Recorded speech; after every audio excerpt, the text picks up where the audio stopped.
Hey, how you doing? So this is going to be a bit of a different video. It's in vertical format. This is going to be posted across all my socials. So in case you don't know me, hi, my name's Emily, I'm transgender.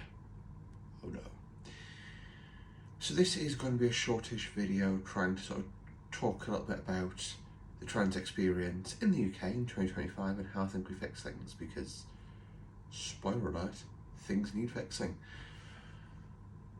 Oh my god, right. So, standard disclaimer, all opinions expressed within this video are my own. Surprising, I know. And that means two things. One, it's neither here nor there with my work, but also the trans community at large. I do not speak for everyone. I speak for myself. I never pretend to speak for everyone because that's a really big mantle to bear, and everyone's different. If someone's sort of claimed to speak for the straight white men, we'd all get a little bit concerned. So, yeah. The transgender experience, bit of background on me. So I came out 7 years ago now. No, 8 years ago now. Apologies, yes. I'm getting old. I've been on HRT for the last 9 months. And I've seen a bit of a change. So, when obviously as you can tell probably from my accent, I'm from the northeast of England. I'm from sort of Northumberland, if that means anything to anyone. The southeast bit, the shit bit. But it's home, right? And I've sort of been through quite a bit in terms of professional experiences, but also personal ones. So, work-wise, I used to work in a call centre. I'd get misgendered pretty much daily. And it culminated in a customer putting a complaint in about me because I introduced myself as Emily, and the company had, even though I'd updated my voicemail, it hadn't updated, so they got my dead name and basically wanted me sacked.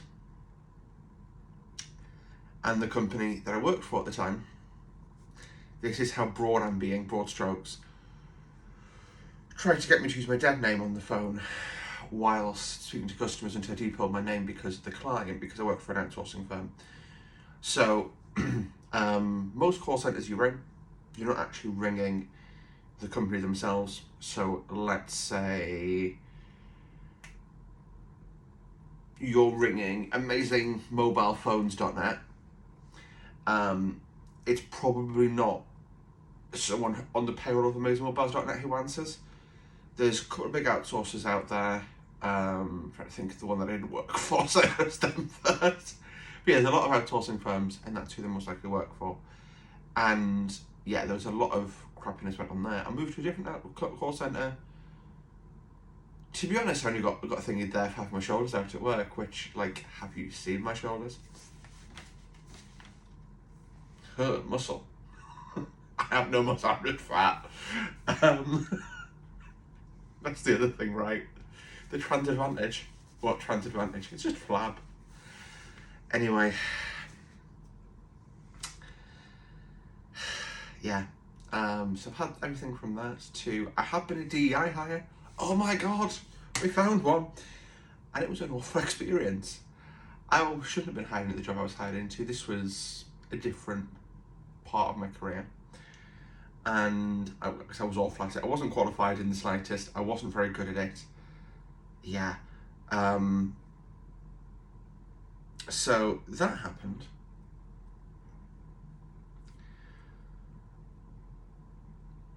Yeah, so being a DI hire, not a fun experience in case you're wondering. It's not just, you get a job. You get a job you're not very good at. And everyone expects you to be good at it. But no, to be totally honest with you, the trans experience in 2025, they're bringing it forward from 2020. I want to skip 5 years because those weren't a fun 5 years. It's pretty shit, to be honest.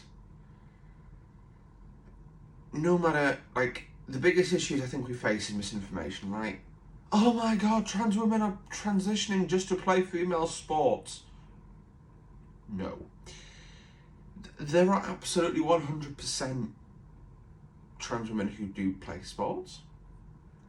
However, no one in their right mind would transition in order to play football. which is probably the most common issue people seem to have. So at the moment I am on HRT, that is a patch there, that is putting 50 micrograms of estrogen into my body, I think every 24 hours every week, I can't quite remember. The doctor knows, and that's the important part.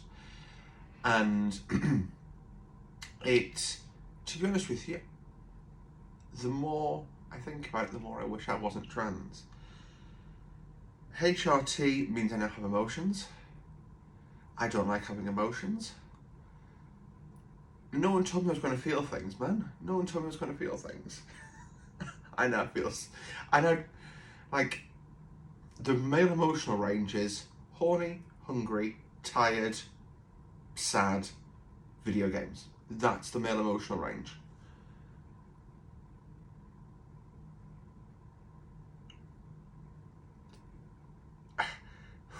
So, I shouted at a colleague when I first went on HRT by accident because it was the straw that broke the camel's back. And I was at work for a week and a half.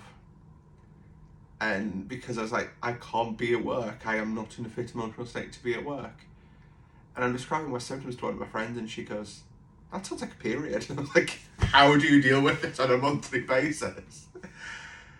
But that sort of speaks to something there, though. Like, I do not think the majority of us, if you went for the old matrix, red pill, blue pill, you know, blue, basically stay trans forever, just be cisgender. Most of us would probably go for the cisgender option, but the important, like, but you still get to be yourself is the important part there. So, you know, blue pill, you go and be trans forever. Red pill, you become cis, but you're still yourself, which you're not, because that's not how that works. BRB.